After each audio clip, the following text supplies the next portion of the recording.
Welcome to another video. In this series I will forge a Viking pattern-welded broadsax. A sax was a single-edged sword primarily used in Anglo-Saxon times. However, it also was still common in the early Viking era. While many saxes were of basic quality, easily produced by many blacksmiths, I am aiming for a high-quality pattern-welded sax that would have been quite expensive. As you follow me on this journey, there will be failures and painful setbacks, but hopefully, in the end, there will be a beautiful sword as reward. Before we get started, there's one thing I would like your help with. It pains me to say that YouTube has become a very difficult place to be successful with these kind of videos. If you like and enjoy watching these, I would appreciate your help by sharing links to my videos on your social networks. My hope continues to be that this will lead more innocent viewers being lured to subscribe to this channel. Thank you. Alright, with that out of the way, let's talk about pattern welding.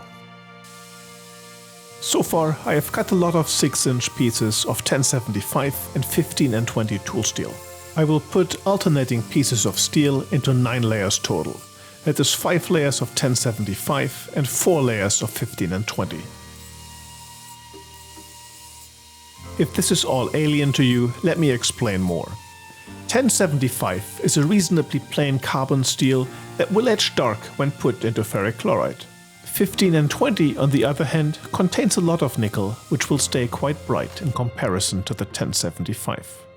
As a result, when forging out such a billet, you would see 9 alternating lines of different color in the steel. While this sometimes makes for an interesting pattern, in this case I will also twist the steel to create a chevron pattern, as you will discover if you keep watching this series.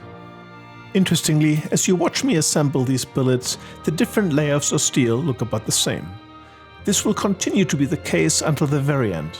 However, the pattern will get revealed immediately when etching the sax, leading to an almost magical moment. To prevent the pieces from coming apart in the forge, I am adding a quick weld line with the MIG welder. The welding material will not be part of the finished sword, and so I do not have to worry about it contaminating the pattern. The steel here will be used for the middle of the sax. For the cutting edge, I will be doing something different, and the very back of the sword I usually construct with wrought iron or mild steel. One of the goals of my videos is to convey the beauty of the craft, and I try to make all parts look visually appealing. This is especially true for welding, where the dynamic range is incredibly large. At this point, I have created 3 billets of 9-layer steel that need to be welded in the forge fire. In California, this is usually a hot and sweaty affair, but the long-needed rain has finally arrived and deserves a moment of attention. Forge welding is the activity in which the different layers of steel will be welded into a single and solid piece. This requires high temperatures, clean material, and the right atmosphere in the propane forge. All of these are important factors to take into consideration. If the atmosphere is too rich in oxygen, more scale will get created and the welds may fail. To prevent scale from interfering with the welds, I use anhydrous borax as flux. The borax is liquid at these temperatures and coats all surfaces, keeping oxygen away from them. The billets I assembled initially were 6 inches long and a couple inches high. For those of you in metric countries, that's roughly 15 by 5 centimeters. All the work on the power hammer is to draw the billets out until they are roughly 3/8 of an inch square. That's about 9 millimeters. There is a lot of forging work that still needs to happen before the final dimension is reached. I usually first forge the bars to 3/4 of an inch and then to 1/2 of an inch before going for the final dimension. Since these bars will get stacked on top of each other to form the sax blade, it's important that the surfaces are square. It is easy to create a diamond shape which needs to be corrected. The in-between dimensions I just talked about are good intermediate points for which to check squareness. The bar is now at 3/4 of an inch square, and occasional normalizing of the steel keeps grain growth in check and may also help with creating stronger welds.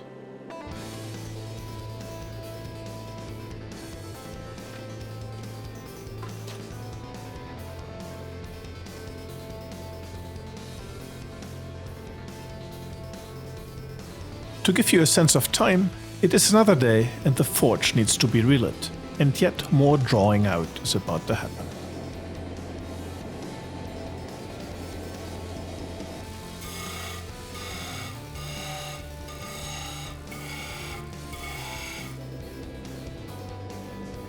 A 1,000 years ago, this process would have required several helpers who would constantly work the bar with heavy hammers. This may also give you a sense for why swords were highly priced and only affordable by a small part of the populace. Since the seax I'm creating here will be pattern-welded, it would have been even rarer and probably affordable only by the nobility. Let's switch to making the steel for the cutting edge. Since back then all steel would have originated from a bloomery process, perhaps with the rare exception of imported crucible steel, I will try to emulate the look. As I mentioned before, to increase the success of forge welding, I'm coating the billet with anhydrous borax.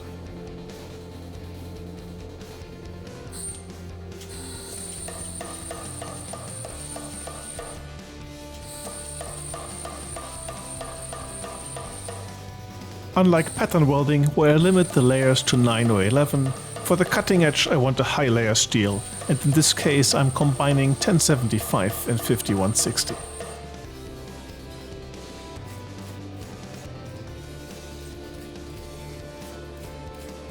To increase the number of layers, I need to forge the billet out into a wide but thin strip that I can then cut and restock.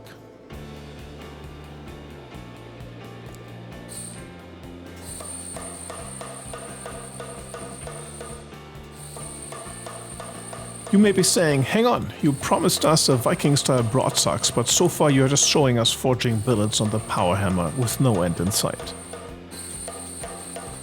That's right, but keep in mind that creating such a pattern-welded sword involves a lot of work, and I'm already showing everything at an accelerated pace. So, just have a little bit more patience and the reward will be so much sweeter. Well, that's after we get over the inevitable heartbreak of failure, but that is still in the future.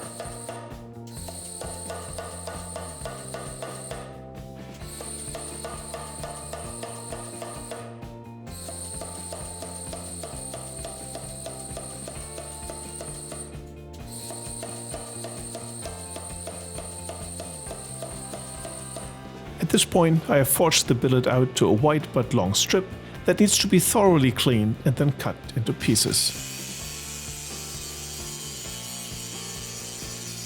Removing any scale here is important because we need to weld everything back together without any inclusions.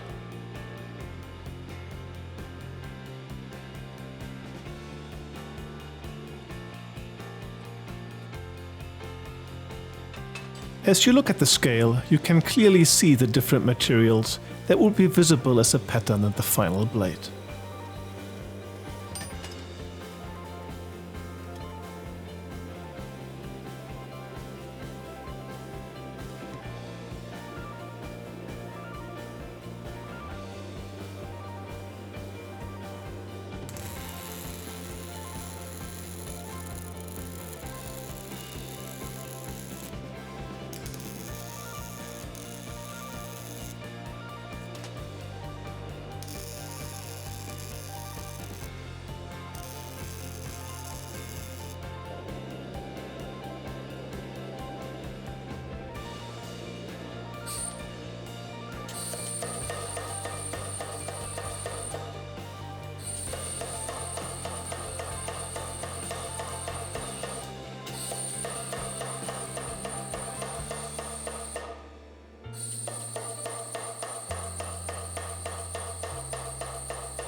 In terms of pattern manipulation, I'm forging the resulting billet flat on the diamond.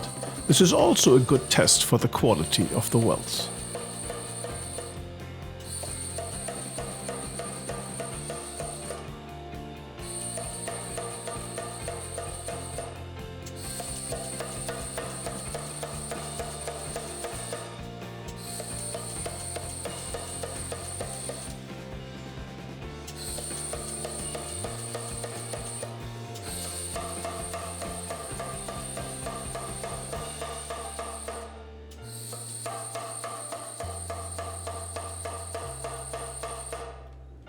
When you take a close look at the power hammer, you can see that there are two dies. One is a drawing die that makes drawing out material much quicker, and the other is a flat square die that is nice for getting things back into shape.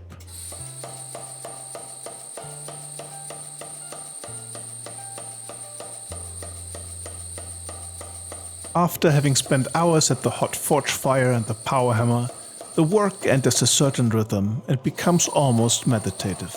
It is a good break from everyday life and completely disconnected from our busy schedules and frequent interruptions.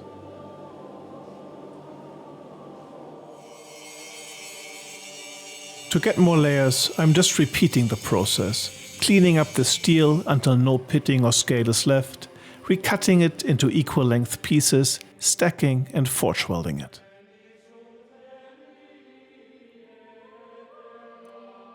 To avoid a lot of wasted material, it is important to forge the pieces to equal width and cut them at equal length.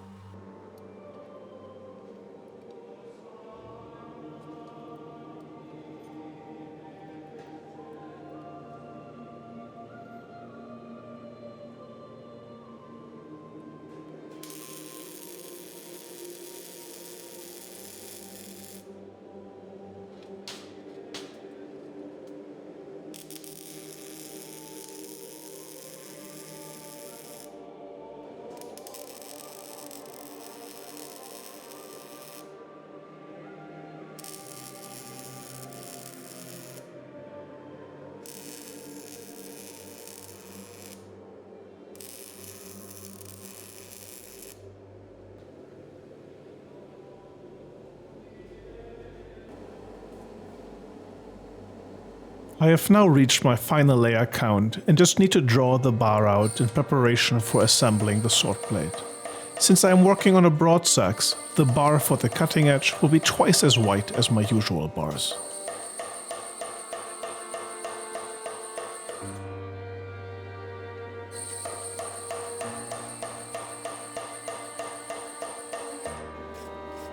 At every step of the process, I am careful to keep the material clean of scale and ensure the right welding heats. Again, borax helps to keep oxygen away from the surfaces and also dissolves existing scale.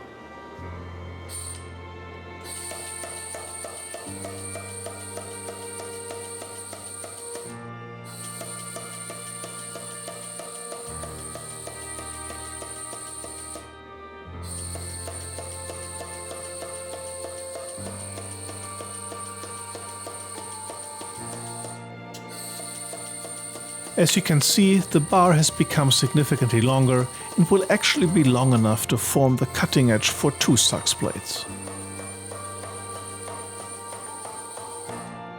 Now that the material for the cutting edge is almost ready, I need to go back to my original pattern-welded bars and forge them out to their final dimension. I do this by cutting the larger stock in half and then forging out each of the bars. They will then be twisted into different directions. At this time, most of the prep work has been completed. In the next video, the bars will be twisted to create the chevron pattern that will form the visually appealing middle of the Seax.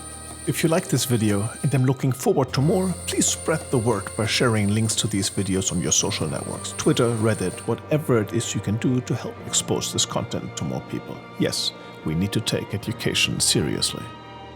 If you stayed this long, you know you want to subscribe, so do it now and